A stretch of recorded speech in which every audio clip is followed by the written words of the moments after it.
ہم نبی کریم صلی اللہ علیہ وسلم کی بعض خصوصیات کا، سیرت النبی کے اندر ان کے معجزات کا، ان کی پیشین گوئیوں کا ذکر آپ کے سامنے رکھ چکے ہیں، اور امت محمدیہ کی بھی بعض خصوصیات کو آپ کے سامنے رکھا۔ انہی خصوصیات میں گزشتہ خطبے میں صحابہ اکرام کے فضائل و مناقب کے حوالے سے چند گزارشات کو آپ کے سامنے رکھا تھا۔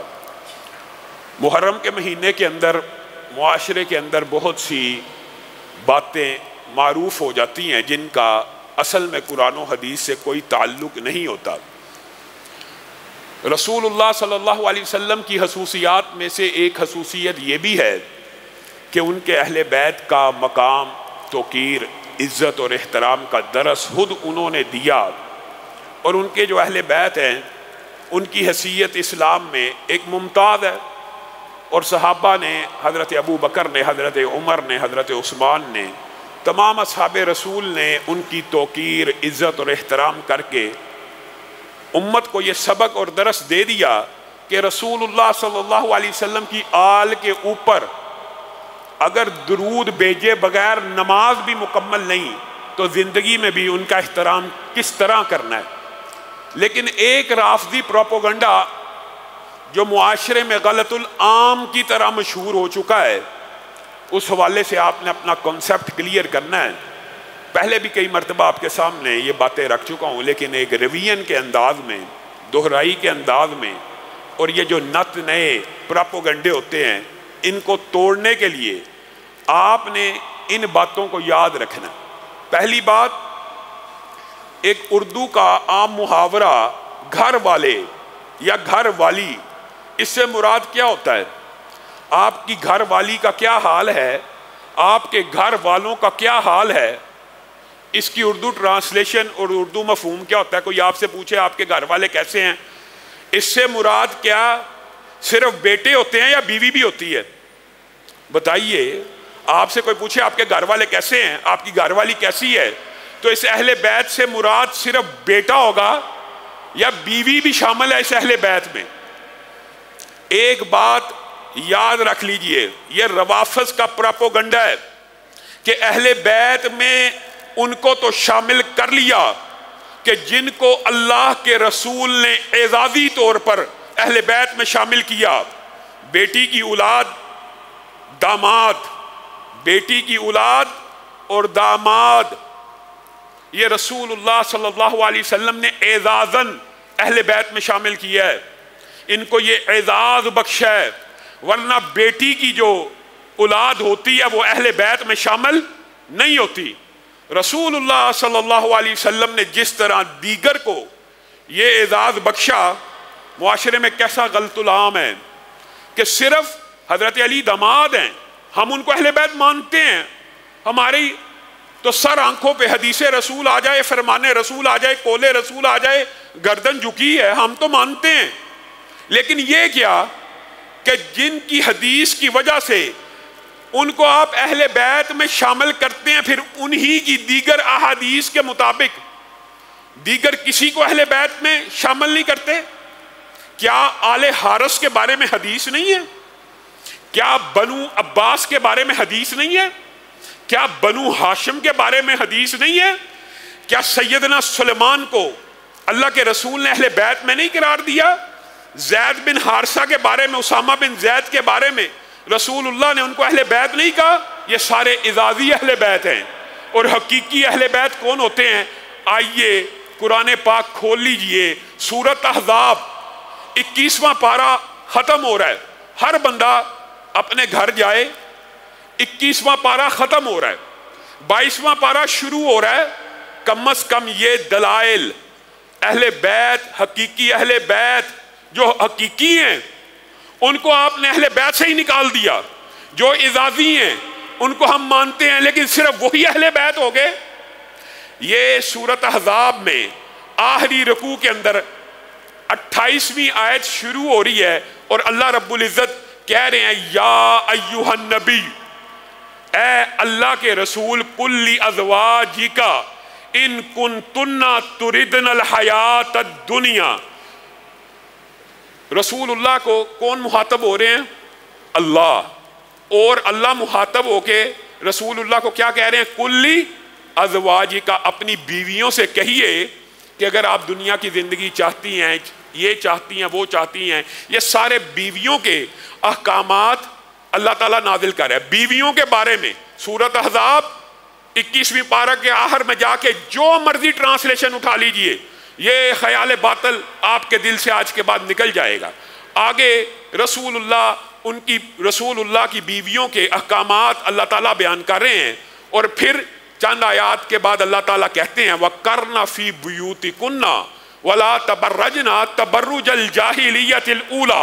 یہ 22ویں پارے میں آپ دوسری آیت دیکھیں گے، وَقَرْنَ فِي بُيُوتِكُنَّ وَلَا تَبَرَّجْنَ تَبَرُّجَ الْجَاهِلِيَّةِ الْأُولَى۔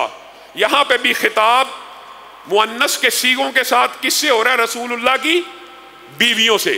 پھر اللہ رب العزت کہہ رہے ہیں وَأَقِمْنَ الصَّلَاةَ وَآتِينَ الزَّكَاةَ وَأَطِعْنَ اللَّهَ وَرَسُولَهُ، نماز قائم کرو، زکوٰۃ دو، اللہ کی اطاعت کرو، رسول اللہ کی اطاعت کرو۔ یہ خطاب ابھی تک کس سے ہو رہا ہے؟ بیویوں سے۔ انہی بیویوں سے خطاب کرتے وقت جب یہاں پہ اللہ رب العزت پہنچتے ہیں وَقَرْنَ فِي بُيُوتِكُنَّ کے احکامات ختم کرتے ہیں، اور کیا کہتے ہیں؟ انما یرید اللہ لیذہب عنکم الرجس اہل البیت۔ اللہ تعالیٰ یہ احکامات اس لیے نازل کر رہا ہے کہ اللہ تعالیٰ چاہتے ہیں کہ اہل بیت کو پاک، صاف، پاکیزہ، مطہر کر دیا جائے اور ان سے ہر رجس کو دور کر دیا جائے۔ خطاب کس سے ہو رہا ہے؟ رسول اللہ کی بیویوں سے۔ اور یہاں پہ رسول اللہ کی بیویوں کو حکم دینے کے بعد اللہ تعالیٰ کیا کہتے ہیں کہ میں یہ حکم کیوں دے رہا ہوں؟ انما یرید اللہ لیذہب عنکم الرجس اہل البیت، تاکہ آپ سے ہر قسم کی میل کچیل کو دور کر دیا جائے۔ کن سے؟ بیویوں سے۔ اس آیت کے اندر حدیث قصہ کے مطابق حضرت علی، فاطمہ، ان کی اولاد شامل ہے، ہم مانتے ہیں، لیکن یہ کہنا کہ یہ آیت صرف ان کے بارے میں ہے، یہ تو قرآن پاک کے بھی بات خلاف ہے۔ اور اگر کوئی رافضیوں کے سہولت کار آج کل بڑے ایکٹیو ہیں، ان کے پراپوگنڈے میں آ کے کہتا ہے کہ پچھلا خطاب تو رسول اللہ کی بیویوں سے تھا، لیکن جب اللہ یہاں پہ پہنچا خطاب صرف علی، فاطمہ، حسن، حسین سے کر دیا۔ یہ مغالطہ ڈالتے ہیں بعض روافض کے سہولت کار۔ تو آئیے، جب یہ آیت ختم ہو گئی، اس کے بعد بھی اللہ تعالیٰ نے خطاب کا آغاز کہاں سے کیا؟ وَذْكُرْنَا، پھر مؤنث ہی کا صیغہ، پھر بیویوں ہی کو مخاطب کیا۔ پہلے بھی بیویاں، بعد میں بھی بیویاں۔ درمیان میں ایک ٹکڑا جو آیت کا ہے وہ بیویوں کے ساتھ خطاب نہیں ہے۔ یہ کوئی رافضی پراپوگنڈا تو ہو سکتا ہے، اسلام کا، قرآن کا، حدیث کا، یا قرآن و سنت کے کسی بھی حکم سے بیویاں اہل بیت سے خارج نہیں ہوتی، بلکہ گھر والیاں ہوتی ہی بیویاں ہیں، اور گھر والا ہوتا ہی خامند ہے، گھر والا خامند گھر۔ اور یہ بات تو رسول اللہ کی بیویوں کے بارے میں سورۃ احزاب سب نے یاد کرنی ہے، یہ دلائل سیکھا کریں۔ اور یہ بات تو رسول اللہ کی ازواج کے بارے میں اللہ تعالیٰ نے ان کو اہل بیت کہا، اور کیا ازواج کو اہل بیت کہنا صرف رسول اللہ کے ساتھ خاص ہے؟ یہ بات بھی سمجھ لیجئے۔ سورۃ ہود کے اندر اللہ رب العزت نے جب حضرت ابراہیم کی بیوی کو سیدنا اسحاق کی بشارت دی تو انہوں نے کیا کہا تھا؟ اَأَلِدُ وَأَنَا عَجُوزٌ وَهَذَا بَالِي شَيْخٌ إِنَّ هَذَا لَشَيْءٌ عَجِيبٌ۔ اَأَلِدُ، میں بوڑھی عورت بچہ جنوں گی اور میں تو بانچ ہوں، اور یہ ہذا بالی شیخہ، یہ خود بوڑھا ہو گیا ہے، کیا ہم بچہ جنیں گے؟ اتعجبین من امر اللہ، کیا تو اللہ کے حکم کے اوپر اعجاب کا، تعجب کا اظہار کرتی ہے؟ رحمت اللہ علیکم، رحمت اللہ وبرکاتہ علیکم اہل البیت۔ اللہ رب العزت نے سورۃ ہود کے اندر ابراہیم کی بیوی کے بارے میں بھی کہہ دیا کہ آپ کے اوپر اللہ کی رحمت ہو، اس کی برکت ہو کہ آپ اہل بیت میں سے ہیں۔ گویا جو بیویاں ہوتی ہیں، رحمت اللہ وبرکاتہ علیکم اہل البیت۔ اہل البیت کس کو اللہ تعالیٰ نے کہا ہے جی؟ اس وقت تو اسحاق پیدا نہیں تھے ہوئے، کون تھا؟ اکیلی بیوی تھی، اکیلی بیوی بھی اہل بیت میں شامل ہے۔ اور یہ مجھے دکھ ہوتا ہے کہ آج ہم اس معاشرے میں ہمیں رسول اللہ کی بیویوں کو اہل بیت ثابت کرنے کے لیے بھی جد و جہد کی اور دلائل کی ضرورت ہے۔ وَأَزْوَاجُهُ أُمَّهَاتُهُمْ، کوئی اپنی ماں کا نافرمان ہو، ماں کا نافرمان جنت میں چلا جائے گا؟ کیوں بھائی چلا جائے گا؟ ماں کا نافرمان جنت میں نہیں جائے گا، ماں کا نافرمان جنت میں نہیں جائے گا۔ جو عرب مومنوں کی مائیں، امی عائشہ ہوں، امی حفصہ ہوں، ام حبیبہ ہوں، لاکھوں نہیں کروڑوں نہیں اربوں مومنوں کی ماں، ان کا گستاخ چلا جائے گا، اپنی ماں کا نہیں جائے گا۔ یہ کہاں کا فلسفہ ہے؟ اسی لیے امی عائشہ کو ایک بندے نے جب آ کے کہا تھا کہ فلاں آپ کو اپنی ماں نہیں مانتا، حضرت عائشہ مسکرانا شروع ہو گئی، کہا قرآن پاک میں اصل میں ہمیں مومنوں کی ماں کہا گیا ہے، ہمیں مومنوں کی ماں کہا گیا ہے۔ جو ایمان ہی نہیں لاتا، جو بے ایمان ہے وہ نہ مانے۔ عجیب بات ہے، آج ان ازواج مطہرات، یہ رسول اللہ صلی اللہ علیہ وسلم کے حرم کے اوپر حملہ ہے، اور اہل بیت کی توقیر کے، عزت کے ہم قائل ہیں، لیکن اس طرح کہ حقیقی اہل بیت کا بھی احترام ہونا چاہیے۔ کبھی آپ نے سیدہ زینب کی اولاد کو اہل بیت میں سنا؟